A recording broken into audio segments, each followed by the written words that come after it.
हाँ तो प्रिय विद्यार्थियों, आज हम क्लास 10th के चैप्टर नंबर 2 को एक शॉर्टली साइंस का ही है। साइंस का चैप्टर नंबर कौन सा? सेकंड। उस सेकंड चैप्टर का हम एक बेसिकली ही अध्ययन करेंगे और सेकंड चैप्टर को पूरा का पूरा पार्ट वाइज डिवाइड कर लेंगे।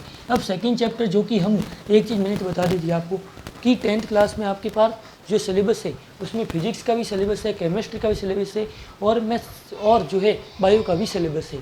अब जो हमारे पार्ट चल रहा है, सेकंड पार्ट है, वो केमिस्ट्री के सिलेबस में आता है और पार्ट का नाम हमारे पास क्या है? अम्ल सार व लवण। अम्ल सार व लवण। अब किस प्रकार से अम्ल क्या होता है, सार क्या होता है, लवण क्या होता है, बेसिकली अध्ययन कर लेते हैं। अम्ल वे पदार्थ जो स्वाद में कैसे होते हैं? खट्टे होते हैं। वे पदार्थ स्वाद में खट्टे जो किसी जलीय विलयन में H+ आयन देते हैं, जलीय विलयन में H+ आयन देते हैं। लिख लेता हूँ, स्वाद जिनका स्वाद होता है खट्टा। दूसरा, जलीय विलयन में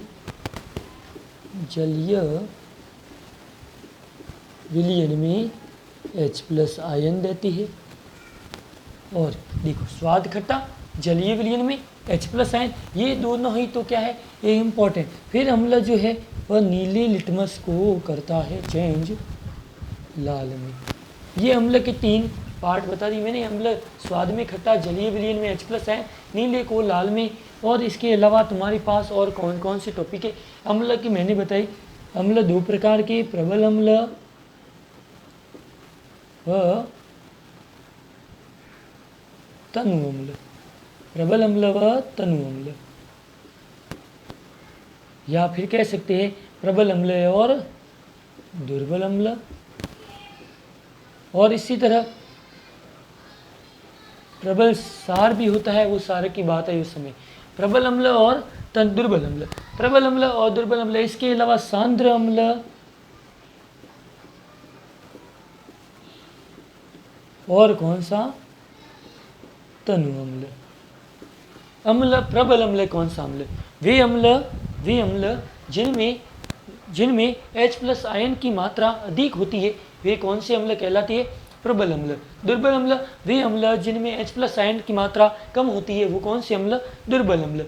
सांद्र अम्ल, वे अम्ल जिनमें अम्ल की मात्रा अधिक होती है, जल की मात्रा कम होती है, उसे कहते हैं सांद्र अम्ल।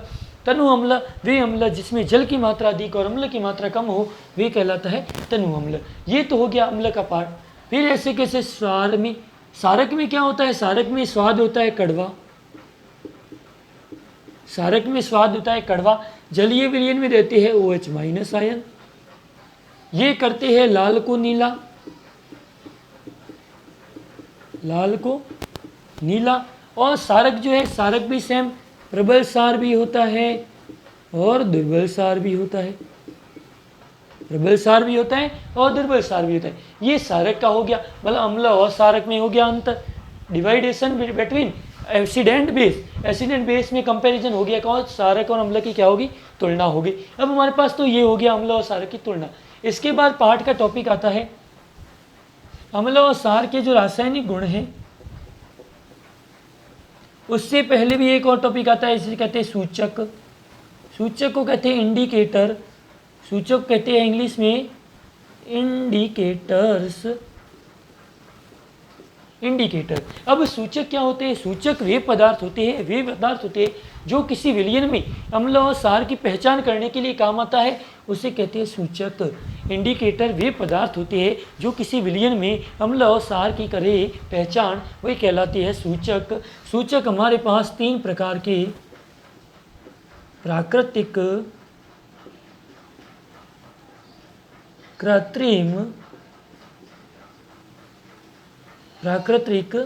कृत्रिम व गंधीय सूचक।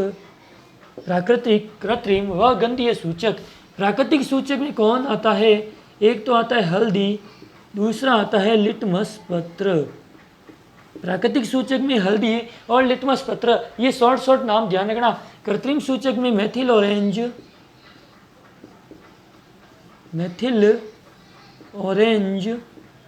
वह दूसरा नाम लिया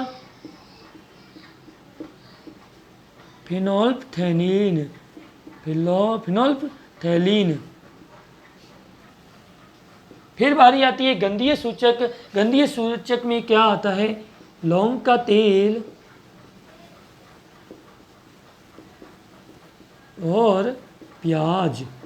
ये तुम्हारे पास क्या हो गए? हमारे पास आ गए सूचक। सूचक तीन प्रकार के। प्राकृतिक सूचक वे सूचक जो प्रकृति से प्राप्त होते हैं, जिसमें पेड़ पौधे सदासर काम में लिए जाते हैं। इसमें एक और आता है, जिसमें आता है एक फूल आता है। वो फूल बहुत ही ज़्यादा काम का, उस फूल और ओक के पेड़ की पत्ती जो होती है वो उस फूल का उपचार, उस बीमारी से बचाने के लिए काम आता है।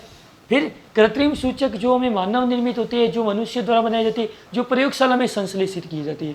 गंधीय सूचक वे सूचक जो गंध को चेंज करे, गंध चेंज करे, मतलब स्वाद में फर्क लेके आ जाए, वो कौन से सूचक कहलाएंगे? गंधीय सूचक कहलाएंगे। ये हो गया सूचक के बारे में। अम्ल हो गया, सार हो गया, सूचक हो गया। फिर बारी क्या आती है? फिर बारी आती है रासायनिक गुण। रासायनिक गुण। रासायनिक गुण में समझने के लिए मैं सीधा एकदम शॉर्टली आपको समझा देता हूँ। अम्ल, अम्ल की अभिक्रिया जब होती है, अम्ल की अभिक्रिया, पहला तो मैं सीधा अभिक्रिया करवा दूँ। अम्ल की सार के साथ अभिक्रिया तो उत्पाद के रूप में बनता है लवण प्लस जल बनता है। इस रिएक्शन को कहते हैं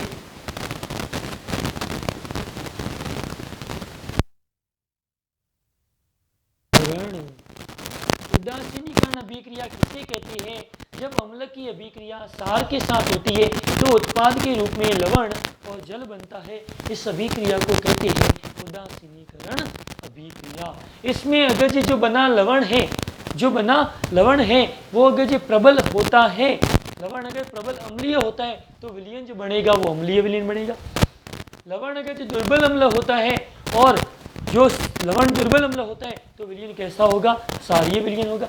और इस तरह से दोनों ही अम्ल और सार होते हैं दोनों। जैसे यहाँ पर इसके हिसाब से कर लेते हैं कि यदि स्ट्रॉन्ग एसिड में प्रबल अम्ल की अभिक्रिया अगर प्रबल सार से करवाई जाए तो हमारे पास उदासीन विलयन बनता है। किस प्रकार का विलयन? उदासीन विलयन बनता है। और यदि मैं कहूँ स्ट्रॉन्ग एसिड की अभिक्रिया जब वीक बेस के साथ होती है तो इस दौरान हमारे पास जो बनता है वह हमारे पास अम्लीय विलयन बनता है। किस प्रकार का विलयन? अम्लीय विलयन बनता है। और जब अभिक्रिया मैं ऐसी करूं कि जब उसमें वीक एसिड हो और स्ट्रॉन्ग ही क्या हो? बेस हो, तो इस प्रकार से हमारे पास जो विलयन बनता है वो कौन सा विलयन होता है? सारीय विलयन होता है। और यदि दोनों ही वीक हो तो इस प्रकार हमारा जो विलयन बनता है वापस वो किस प्रकार का आ जाता है? उदासीन विलयन आ जाता है। ये हमें नॉर्मल बेसिकली ध्यान रखना है कि अगर ये अम्ल जो प्रबल होता है वही विलयन बनता है। ये तो हो गया हमारे पास उदासीनीकरण की अभिक्रिया। अब मैं कहूँ कि अम्ल की अभिक्रिया जब मैं धातु के साथ करूँ, अम्ल की अभिक्रिया धातु के साथ करूँ तो उत्पाद के रूप में लवण प्लस हाइड्रोजन गैस बनती है। और ये जो हाइड्रोजन गैस होती है उसे कहते हैं, यह हमेशा पॉप ध्वनि उत्पन्न करती है। हाइड्रोजन गैस को जलाने पर जो ध्वनि उत्पन्न होती है वह पॉप ध्वनि कहलाती है। ये हमारे पास कौन सी ध्वनि हो गई? ये पॉप ध्वनि हो गई। फिर बारी आई अम्ल की अभिक्रिया मैं अगर ये करूँ धातु के ऑक्साइड के साथ। ये बताओ, हमेशा एक चीज़ सिंपल के रूप में ध्यान रखना। अम्ल जो है वह, अब मैंने एक तुम्हें चीज़ पहले ही बता रखी है कि अधातु के ऑक्साइड जो होते हैं, अधातु ऑक्साइड होते हैं वह प्रकृति किस प्रकार की रखते हैं? वह प्रकृति रखते हैं अम्लीय, जबकि धातु के ऑक्साइड जो होते हैं, धातु के ऑक्साइड जो होते हैं वह प्रकृति रखते हैं कैसी? सारीय। लेकिन रिएक्शन की बात आई तो अधातु के ऑक्साइड जो है वह सार के साथ रिएक्शन करेंगे, जबकि धातु के ऑक्साइड जो है वह रिएक्शन करेंगे अम्ल के साथ। अब मैं कह रहा हूँ धातु के ऑक्साइड तो मतलब मेटल ऑक्साइड, धातु का ऑक्साइड हो गया। धातु के ऑक्साइड की अभिक्रिया जब भी हम कर रहे हैं अम्ल के साथ, तो उत्पाद के रूप में एक तो बन जाएगा लवण, एक तो बन जाएगा हमारे पास लवण। एग्जाम्पल के तौर पर जैसे मैंने लिया जिंक ऑक्साइड जो कि धातु का ऑक्साइड, इसकी अभिक्रिया मैं करवा रहा हूँ अम्ल के साथ, तो मेरे पास उत्पाद के रूप में क्या बना, ZnCl2 प्लस H2O। उत्पाद के रूप में हमेशा लवण प्लस जल निर्मित होगा। ये अभिक्रिया किसकी है, अम्ल की अभिक्रिया धातु के ऑक्साइड के साथ हो गई। अम्ल की अभिक्रिया धातु ऑक्साइड के साथ हो गई। फिर बारी आती है अम्ल की अभिक्रिया जब धातु कार्बोनेट, जिसमें मैंने लिया सोडियम कार्बोनेट। अब ये सोडियम कार्बोनेट इसीलिए लिया क्योंकि किताब में केवल एक ही एग्जाम्पल दिया हुआ है, वो सोडियम पर ही रिलेटेड है, इसलिए हम सोडियम का ही कार्बोनेट लेंगे। अब अम्ल की अभिक्रिया जब सोडियम कार्बोनेट के साथ होती है तो इसमें एक तो बनता है हमारे पास लवण और दूसरा कार्बोनिक अम्ल बनता है। कार्बोनिक अम्ल बनता है। ये लगभग कार्बोनिक अम्ल का नाम जो है न किसी स्कूल में बताया हुआ है न किसी कोचिंग में बताया हुआ है। आपको केवल यही ध्यान रखना है कि कार्बोनिक अम्ल ये होता है, अगर मैं इसको विखंडित करूं, विघटित करूं, तो इसमें जल प्लस कार्बन डाइऑक्साइड अलग रूप में विघटित हो जाती है। ये बुक में केवल यही दिया हुआ है, लवण प्लस जल प्लस कार्बन डाइऑक्साइड। और इस कार्बन डाइऑक्साइड के कारण ही और केक रोटी और डबल रोटी जो होती है वह फूल जाती है। केक के फूलने के कारण, ये केक के फूलने के कारण कार्बन डाइऑक्साइड है। अब अगर जो अम्ल की अभिक्रिया मैं करवाऊँ सोडियम बाइकार्बोनेट के साथ, जब अम्ल की अभिक्रिया सोडियम बाइकार्बोनेट के साथ होती है तो भी उत्पाद में बनता है लवण प्लस कार्बोनिक अम्ल बनता है, जो विघटित होकर वापस ही जल और कार्बन डाइऑक्साइड में चेंज हो जाता है। ये तो हो गया, मैंने रासायनिक गुण में तुम्हारे पास अम्ल एकदम क्लियरली हो गया। ये अम्ल की बात हो गई।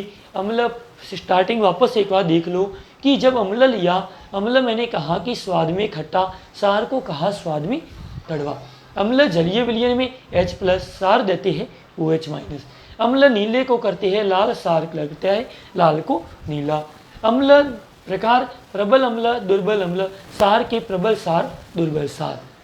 और इसके बाद अम्ल, अब प्रबल अम्ल के उदाहरण पता है आपको कौन कौन से होते हैं, HCl होता है, HNO3 होता है, H2SO4 होता है। H2SO4 का एक खास नाम, इसे कहते हैं अम्लों का राजा।